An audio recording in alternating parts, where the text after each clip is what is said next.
வணக்கம் சொந்தங்களே. இன்றைக்கி உடம்புக்கு ரொம்ப ஆரோக்கியமான வாழைப்பூ பொரியல் தான் செய்ய போகிறோம். நம்ம கிச்சனில் என்னென்ன தேவையான பொருட்கள்னு பார்க்கலாம் வாங்க.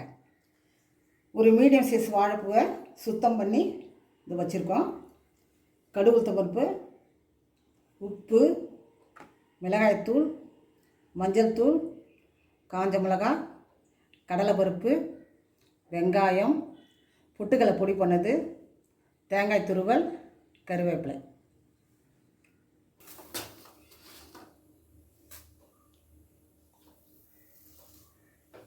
அடுப்பு பற்ற வச்சு வானலில் வச்சுட்டோம். கொஞ்சமாக எண்ணெய் ஊற்றிக்கணும்.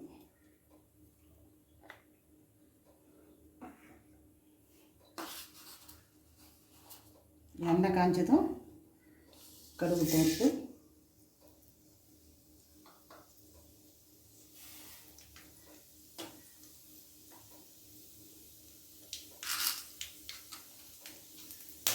கடுகு தூள் பொரியும் போது கடலைப்பருப்பு போடணும். கடலைப்பருப்பு 1 டீஸ்பூன், 2 காஞ்ச மிளகாய்.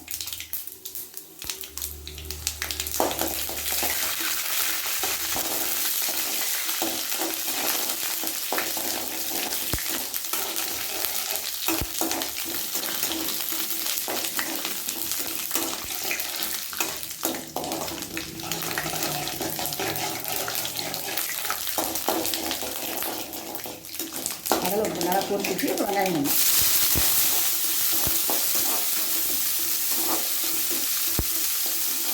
ஒரு மீடியம் சைஸ் வெங்காயம் கட் பண்ணி வச்சுருந்தோம், அதை போட்டாச்சு.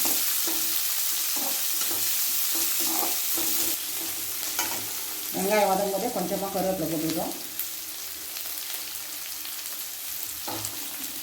இப்போ வாழைப்பூ போட்டுருவோம்.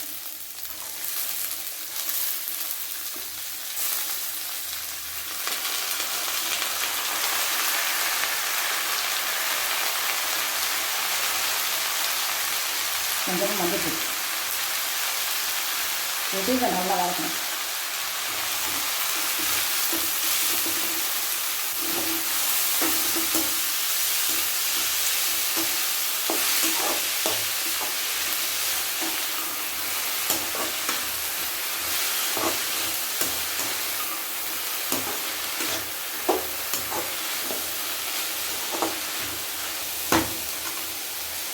இது கூடவே கொஞ்சம் குழம்பு மிளகாய் 1/2 ஸ்பூன்,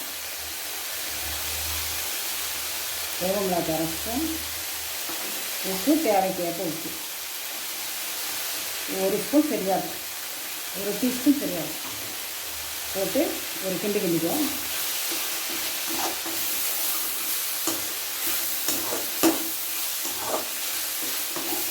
நம்ம வாழைப்பூ பச்சையாக போட்டுறதால ஒரு 1/2 டம்ளர் தண்ணி ஊற்றி இதை வேக வைக்கணும். பாருங்க, இது என்ன தான் எண்ணெயில் வதங்கினா கூட வெந்தால் தான் டேஸ்ட்டாக இருக்கும். ஒரு 1/2 டம்ளர் தண்ணி ஊற்றி வேக வைக்கணும். கேஸை நம்ம ஸ்லோவில் வச்சுக்கணும்.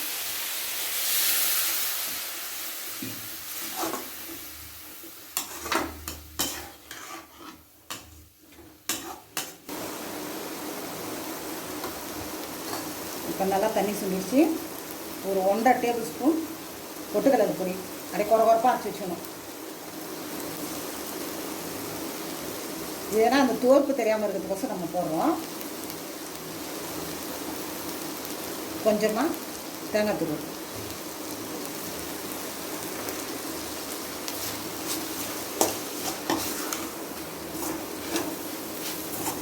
இந்த பொரியலை சாத்தில் கூட போட்டு சாப்பிடுவோம். நல்லா டேஸ்ட்டாக இருக்கும். உடம்புக்கு ரொம்ப ஆரோக்கியமானது.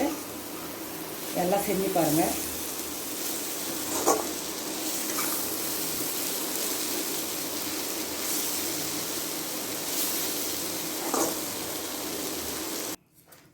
சுவையான வாழைப்பூ பொரியல் ரெடி ஆகிடுச்சு.